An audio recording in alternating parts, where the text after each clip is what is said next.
If you help a company make $1 billion, would they pay you $52 million? The answer is, of course, it's chicken feed. I mean, it's not much money. Now, why that much money? Because he has become so valuable. Now, why would we pay somebody only $4 an hour? They're not very valuable to the marketplace. Now, we got to make that distinction, to the marketplace. Might be a valuable brother, a valuable member of the community, valuable member of the church, valuable member in the sight of God, to the human family, of course, those kind of values. But to the marketplace, which is called what? Reality. Reality is, if you're not very valuable, you don't get much money. Those are called the facts. I mean, that's how that is. Well, then how do you get more money? Simple answer. Somebody says, well, I'll go on strike for more. Well, here's a major problem with that. Here's a major problem with that. You can't get rich by demand. Somebody says, well, I'm waiting for a raise. I'm telling you, it's easier to climb than to wait for a raise. Why not just become more valuable rather than wait? I'm telling you, that's the key to all good things. Becoming more valuable. Why would we pay somebody $400 an hour? They've become more valuable to the marketplace. See how this works? I'm telling you, this stuff is so easy. This is America. This is a ladder. How far is it from 4 to 5? I'm telling you, it's not far. $4 to $5 an hour? If you work for McDonald's, haul out the trash, they'll pay you $5 an hour. If you whistle while you haul out the trash, they'll pay you $5 an hour. I'm telling you. You'll get an extra $1 just for a good attitude. Yay, McDonald's. Wear the hat. It's incredible. $5, and then you just keep becoming more valuable, more valuable, more valuable. I used to be a state legislator in Columbus, Ohio. During the break, we used to go out on the front lawn of the Ohio legislature, at the Capitol there, and observe people as they came by. There was one particular person that all of us knew. The children, adults, everybody used to pick at him when he came by. We called him Chicken Man. He had a feather in his hat. He had a toy chicken on top of his car that he would drive around the area in downtown, blinking his lights and occasionally blowing his horn. When he got out of his car, he would walk downtown with a baby carriage with two little baby dolls in there and a picture of a woman. And when you say something to him or came near him, you would hear him making the sounds of a chicken. All of us used to laugh at Chicken Man. We didn't know Chicken Man's story. Chicken Man woke up one morning around 3 a.m. and his house was on fire. He panicked and he got out of the window and left quickly, only to get outside to hear his children and his wife screaming for help. He ran back to the door to go in to save them, and the flames were too hot, too awesome. He tried to get in, he couldn't get in. He was desperate, frantic. Pretty soon the cries stopped. They perished in the fire. His brother-in-law came, found out that his sister had died and his niece is in the fire, grabbed Chicken Man and started beating him. You chicken, why did you save my sister? You're a chicken, you're a chicken. When the people pulled him off Chicken Man, they picked him up and said, are you all right? And Chicken Man looked at him and he started making the sounds of a chicken. He never ever overcame that tragedy. He was stuck from that experience. None of us knew why Chicken Man went around with this picture and these little dolls. One study, you'd say, oh, it was a partial. You can see study after study coming up with similar numbers, slightly off, but pretty much the same ratio. Now, here's what's really interesting. Of those 71%, there's a group in there, about 24% of them, that are actively disengaged. You know what that means? That means they hate what they do and they hate you. Now, this is pretty important, isn't it? They hate what they do, they hate you, and they will actively work to disempower the organization. Who has ever bumped into one of these humans? Raise your hand. Say, I. Okay, so when you bump these humans, it's not usually a pleasant experience, and we all know they're out there. And by the way, how much damage can they do in a world that has, social media everywhere where good news travels fast and bad news travels faster, and people don't care what the truth is afterwards. It's a cool story, it makes it go. So this is an area that if you're going to change your business, you've got to make a difference. So here's what I'm looking at. What makes the difference in people? What makes the difference in an organization? And I would submit to you that it isn't getting a head start. You can find individuals who you give everything to. You can love on them, give them a great education, they get a great economic background, and can spend the rest of their life going in and out of rehab. Who's seen this before, knows what I'm talking about? Say I. On the other hand, you see people that life's kicked in the face, somebody's been abused mentally, emotionally, physically, you name it, and they become the Oprahs of the world. So it's certainly not, advantage does not come because you were given something. And by the way, in business, advantage doesn't come because you have the most resources. Companies with the most resources don't win. The most resourceful companies win. The most resourceful companies are the ones where employees are the most engaged. And it's statistically true. You look around and you say, who had the lead? Well, before before YouTube, there was Vimeo. They had a year jump. Pretty much the same technology, just didn't engage as many people. Before Google, there was, what happened, Yahoo? If you're out there, what the hell happened to you people, right? Before Facebook, there was, what happened to MySpace? Facebook was more engaging.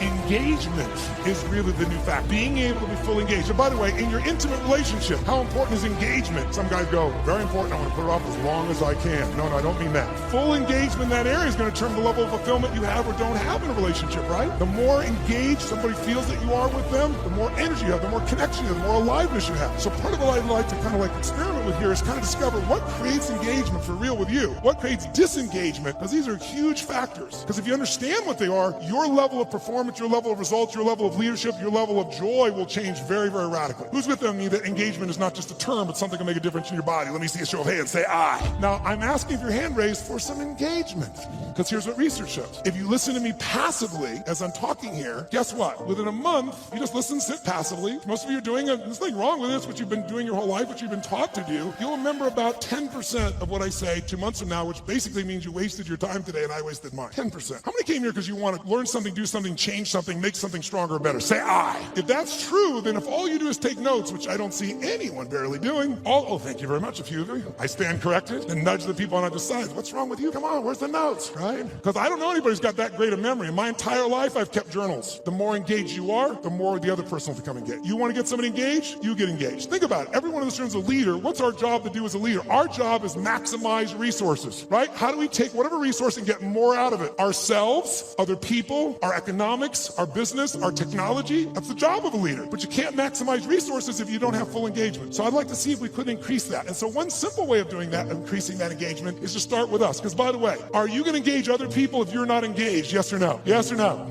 Are you going to be able to touch other people if you're not touched? Are you going to move other people if you're not moved? And so, by the way, here's the problem. How many of you wake up on? You have certain days you wake up and you think to yourself, today, I don't want to talk to any people. Who in this room has days like this?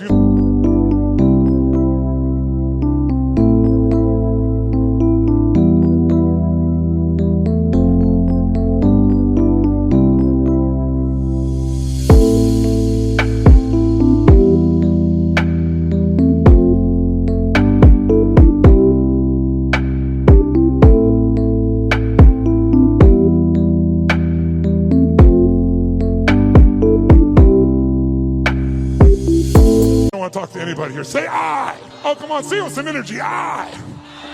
But as a professional, you got to do that most times. And if you fake it, do people feel it? So I want to show you some ways to change it. But here's the reward of engagement. If you can become a person, engage others, you will now become an extraordinary leader, not a mediocre or good one. As far as I'm concerned, good is the enemy of great, as corny as it sounds. So think about it. I'll give you an example of this book that I did. I did this book because back in 2008, I felt like I was back in my childhood. Everybody around me was suffering. And I hate suffering. Most of the skills I develop is because I want to take somebody else suffering and take them to a place where they have joy and aliveness and health and vitality and abundance or whatever I can do to help. And so I got the guy that cuts my hair, my barber, is like, his kid can't go to college. He's lost half what he's got to do. A billionaire client of mine is no longer a billionaire. He's feeling equally bad, he thinks, but suffering is suffering in somebody's mind, right? And so I thought to myself, something's got to be done. And then like most of us, somebody's going to do something. In 2010, when things actually got worse and the system wasn't changed, I started reading everything I could read, started watching everything I could watch, and I watched a documentary called Inside Job. Anybody here see Inside Job? If you didn't see it, it was Matt Damon did the documentary on it, and it won the Academy Award, and it actually walked through systematically and showed how the entire world economic experience, our entire economy as a world, was almost destroyed by a few people, and they identified who they were, how they did it, they documented it all, and then they showed what happened to them. And what happened to them, does anybody know?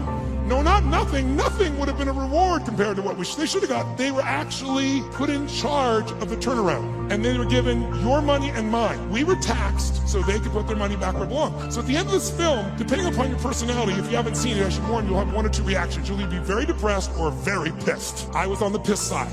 I was so angry, and I thought to myself, nothing's been done. This is insane. And something's got to be done. I thought, everybody says something to be done, but what can I do? And I thought, you know what? I've got access. For 21 years, most people think I'm a happy, bouncing around, positive thinking, spinning guy on an infomercial from 20 years ago. But I have continued to grow, not taller, hopefully. But in all that time, for 21 years, I've coached Paul Tudor Jones, who's one of the top 10 financial traders in the history of the world.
Robbins, a few other names you may know. But Paul's really unique in that Paul found himself in a position that in 1987, when the stock market crashed, the largest percentage in a day still to this day, he made 20% when the whole world was losing everything. He made 200% that year for his clients. Just unbelievable. And then it was like the guy that walked on the moon. What do you do if you walk on the moon? You see that, you look at that incredible view of the earth. It's you seeing it on a photograph. You come back to the earth. You shake the president's hand. You have a ticker tape parade. Now what do? And a lot of those astronauts, if you know the story, actually became depressed because they didn't have what I call a compelling future, something to look forward to. So Paul had a little fall back, and I was called in to turn him around. Came in and started studying everybody around and figured out what it took to do it and built a strategy to put him back in sync. He's been successful and made money every year for 21 straight years. Every single year. There's no one in his class that's done that. No one. Pretty amazing.